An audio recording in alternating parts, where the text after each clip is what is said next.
Good evening friends. आज हम आपके लिए हिंदी का सेक्शन लेकर आए हैं जो कि हिंदी व्याकरण से रिलेटेड है और ये पहला चैप्टर है हमारा वर्ण विचार का। फ्रेंड्स, हम आपको बिल्कुल शॉर्ट में और बहुत ही इजी तरीका बताएंगे जिससे कि आपको पेपर में कोई भी परेशानी ना हो और आप इजीली ही उसे सॉल्व कर पाए।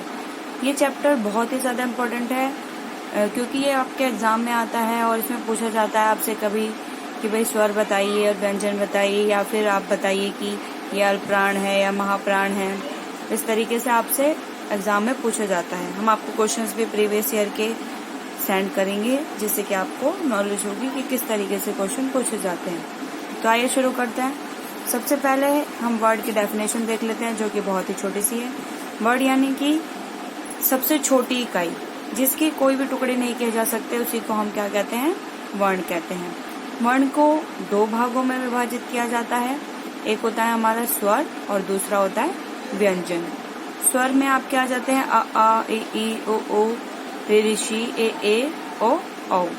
उसी तरीके से व्यंजन में आपके आ जाते हैं क वर्ग, च वर्ग, ट वर्ग, त वर्ग, प वर्ग और फिर उसके बाद नीचे आपके आ जाते हैं बाकी और व्यंजन।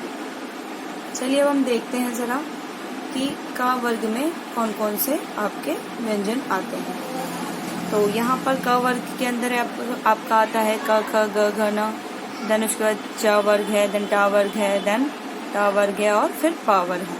आप देख रहे हैं कि जो मैंने आपको यहाँ पे सर्कल करके बताया हुआ है पहली लाइन, यानी कि क, च, ट, त और प, ये आपका फ्रेंड्स ये है अल्प प्राण। अल्प प्राण क्यों है ये? क्योंकि आप जब इसको बोलते हो तो एकदम से ही आप जल्दी से आप इसको बोल देते हो।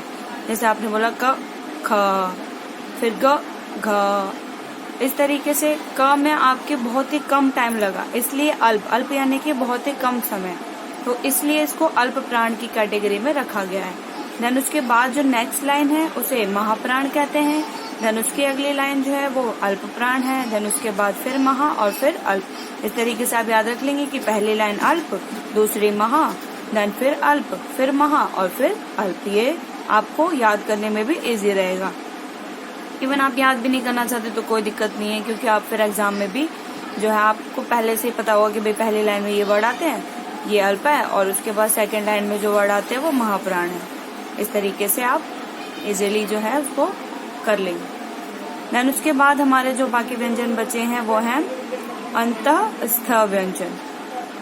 वो कौन कौन से होते हैं? वो आपके चार हैं जो कि य, र, ल और व है।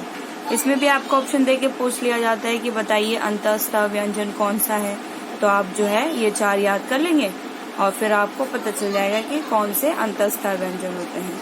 उसके बाद है हमारे ऊष्म व्यंजन, जिनमें से गर्मी निकलती है। आप चाहे बोल के देख लीजिए, अपने हाथ को अपने मुंह के पास लाइए और फिर बोलिए श, श, स और फिर ह, तो आपको खुद ही ऊष्मा का अंदाजा हो जाएगा।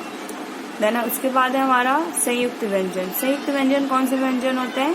संयुक्त व्यंजन वे व्यंजन होते हैं जो और भी कई व्यंजनों से मिलकर बनते हैं, जैसे कि स्व, क्षत्रिय, त्र, त्रिशूल और य, ज्ञान। इस तरीके से हमने ये अपना वर्ण विचार ये कंप्लीट किया। अगले वीडियो में हम आपको बताएंगे कि कौन से जो है कंठ से बोले जाते हैं, कौन से मोर्टा से, कौन से तालु से। वो भी आपके एग्जाम में क्वेश्चंस आते हैं उससे रिलेटेड।